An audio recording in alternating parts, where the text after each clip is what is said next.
সালামু আলাইকুম। H online job coaching এর পক্ষ থেকে স্বাগতম।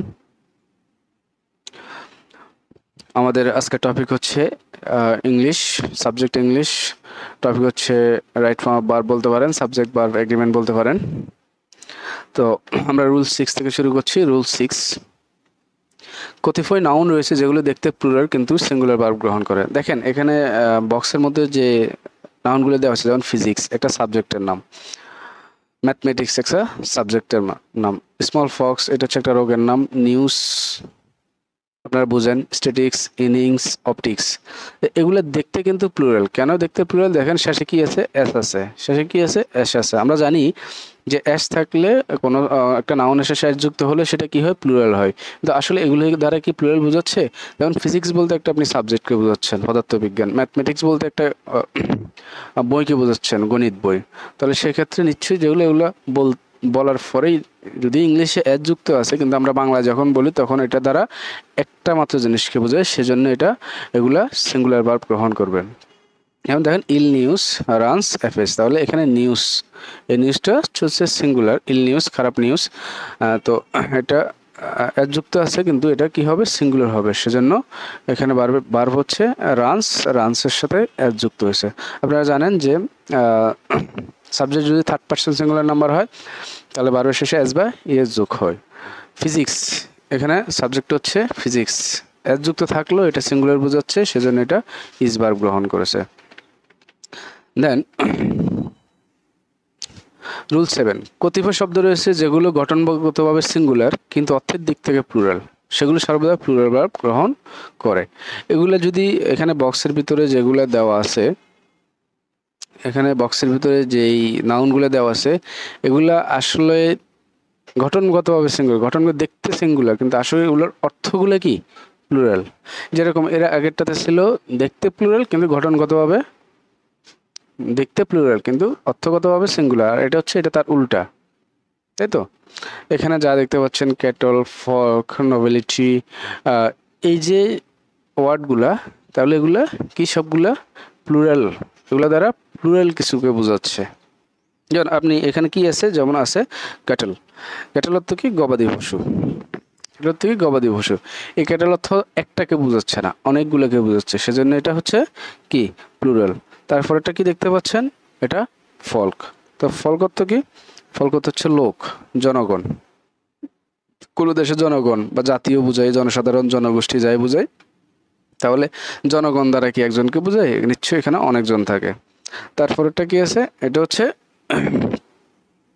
নোবেলিটি।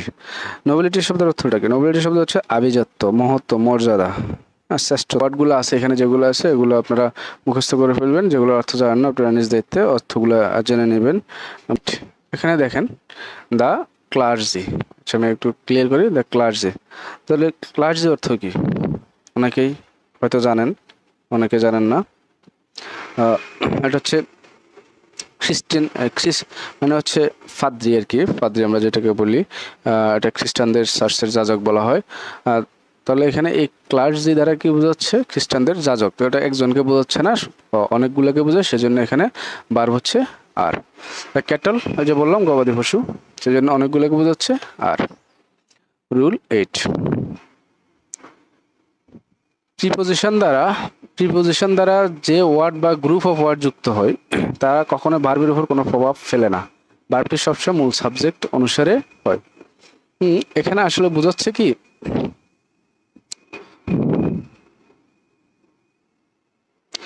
আপনি ধরেন এখানে কি লেখা আছে? The flavour of the mangoes is, এটার পুরোটার অর্থ কি জানেন? এটা পুরোটার অর্থ হচ্ছে ম্যাঙ্গোজের ফ্লেভার, আমের ফ্লেভার। দেখেন এখানে ইন্ডিকেট করতেছে কারে? ফ্লেভারকে। কাকে? ফ্লেভারকে। তো এখানে আমার উপরে লেখা আছে প্রিপোজিশন দ্বারা যে ওয়ার্ড গ্রুপ অফ ওয়ার্ড যুক্ত হয়, এখানে গ্রুপ অফ ওয়ার্ড মানে অনেকগুলো ওয়ার্ড একত্রে যুক্ত আছে, মাঝখানে কি আছে? এই প্লুরাল দ্বারা যুক্ত আছে। তো এরকম যদি অনেকগুলো ওয়ার্ড একটা প্রিপোজিশন দ্বারা যুক্ত থাকে, তাছাড়া আপনারা জানেন অফের বাংলা হচ্ছে এর, এটার বাংলা করলে হয় আমের flavour, the result of natural climates. এখানে এটাই দেখতে পাচ্ছেন যে ন্যাচারাল ক্লাইমেটিস প্রাকৃতিক দুর্যোগের একটা রেজাল্টের কথা বলা আছে। এখানে প্রাকৃতিক দুর্যোগের কথা বলা নাই। প্রাকৃতিক দুর্যোগ অনেক, হ্যাঁ ঠিক আছে, যদি শুধু এখানে দ্য রেজাল্ট কেটে দিয়ে যদি শুধু ন্যাচারাল ক্লাইমেটিস থাকতো তাহলে এখানে যেহেতু এস আছে তাহলে এটা প্লুরাল হতো। এখন দ্য রেজাল্ট অফ ন্যাচারাল ক্লাইমেটিস মানে হচ্ছে ন্যাচারাল ক্লাইমেটিসের রেজাল্টকে বোঝাচ্ছে। তো রেজাল্ট আর অনেকগুলো হবে না, রেজাল্ট একটা হবে। সেরকম এখানে অনেকগুলো আমের ফ্লেভার বোঝাচ্ছে, অনেকগুলো আমের ফ্লেভারকে বোঝাচ্ছে। তো ফ্লেভার তো আর অনেকগুলো না, এখানে একটা ফ্লেভারকে বোঝাচ্ছে। তো এখানে এরকম কয়েকটা ওয়ার্ড প্রিপোজিশন দ্বারা যদি যুক্ত থাকে তাহলে আপনারা ওই প্রথমটাকে ধরে নেবেন। তাহলে এখানে ফ্লেভারের জন্য সেটা সিঙ্গুলার, ভার্ব সিঙ্গুলার, এটাও সিঙ্গুলার, এখানেও ভার্ব সিঙ্গুলার। রুল 9, এখানে দেখেন নিম্নে প্রদত্ত এক্সপ্রেশনগুলো দিয়ে যে সকল নাউন বা প্রনাউন যুক্ত হয় সেগুলো ভার্বের উপর কোনো প্রভাব ফেলে না। ভার্বটি সর্বদা মূল সাবজেক্ট, অর্থাৎ এগুলো পূর্ববর্তী নাউন বা আসলে এই রুলসটা এবং এর আগের রুলসটা প্রায় সেম।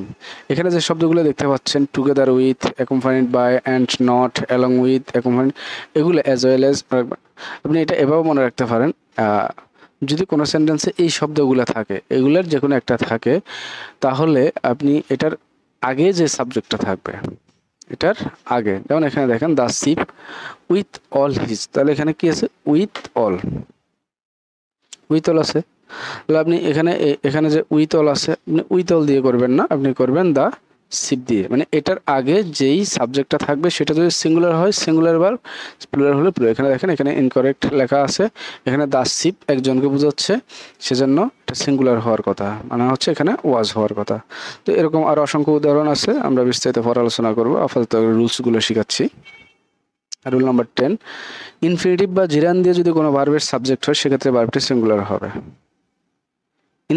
ইনফিনিটিভ অনেকে হয়তো জানেন না। ইনফিনিটিভ হচ্ছে একটা ভার্বের আগে টু বসানো। যেমন আমি যদি টু গো দিই, ইনফিনিটিভ মানে একটা ভার্বের আগে টু বসালেই, এই টু বসালে কি হয়ে যাবে? টু বসালে এটা ইনফিনিটিভ হয়ে যায়। আর জিরান কোনটা? ভার্বের সাথে আপনি যখন আইএনজি যোগ করবেন তখন এটা জিরেন্ট হয়ে যায়। তবে হ্যাঁ, এগুলা প্রত্যেকটা নাউনের কাজ করে। কিসের কাজ করে? নাউনের কাজ করে। এখন সোজা কথা হচ্ছে, এখানে বলতে চাচ্ছে যে কি আপনার সেন্টেন্সের শুরুতে যদি ইনফিনিটিভ বা জিরেন্ট থাকে, যেমন এখানে দেখেন স্মোকিং সিগারেট, আপনি একটু ফরেন এই লাইনটা, smoking cigarette is very pernicious for health. এখানে বলতে চাচ্ছে যে কি ধূমপান করা। তাহলে আপনি নিজেই বলেন ধূমপান করা কি সিঙ্গুলার না plural? To it is human, মানুষ মাত্রই ভুল। এখানে এর আগে টু আছে, তাহলে এটা ইনফিনিটিভ, এটা জিরান্ট। তাহলে এগুলো দ্বারা আপনি যখন বাংলা করবেন, বাংলা করার চেষ্টা করবেন, তখন বুঝতে পারবেন যে এগুলো দ্বারা সিঙ্গুলার কিছুকে বোঝাচ্ছে। আর যদি তাও না পারেন তাহলে সোজা বাংলায় বুঝে যাবেন যে কোনো সেন্টেন্সের শুরুতে যদি ইনফিনিটিভ বা জিরান্ট থাকে তাহলে ভার্বটি সবসময় সিঙ্গুলার হবে। স্মোকিং সিগারেট, এখানে দেখেন ইস্ট হচ্ছে সিঙ্গুলার, টু ইর ইস্ট হচ্ছে সিঙ্গুলার। ধন্যবাদ। আমরা প্রতিদিন 5টা করে রুলস আপলোড করব, আপনারা আমাদের সাথে থাকবেন।